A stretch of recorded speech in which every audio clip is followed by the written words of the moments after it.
Malatito. Palibasan ko, immune ka na sa amoy. Parang dati marami naman tayo eh.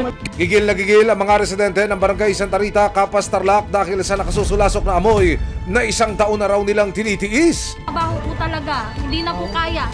Reklamo nila ang umaalingasaw mula sa kanilang kapitbahay na amoy na aagnas na patay. Nang matanggap ang reklamo, agad na tumulak patarlak ang resibo para alamin ang sitwasyon. Nakilala namin ang isa sa mga nagrereklamo na si Edith. Kahit saan daw siya magpunta, ang mabahong amoy tila sinusundan daw siya. Sobrang baho, sir. Talagang kahit sa labas ng bahay namin, mismo sa loob ng bahay, sir, naaabot yung baho. Dahil sa hindi masolusyon ang problema, naglakas loob at takip ilong si Edith na ni resibuhan ang kanilang reklamo.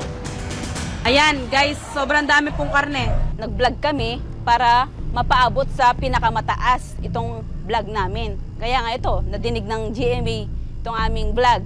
Ang video na kinunan niya, makikita ang isang lalaki na tumatanggap ng kilo-kilong hilaw na karne na ibinabagsak sa gate niya. May karne na nagagaling sa ibang lugar, tapos binibigay sa kanya, nangaamoy. Ayan na naman po yung mga karne na magpapabulok na naman. Ang karneng dinideliver, pagkain daw ng maraming alagang aso sa loob ng compound.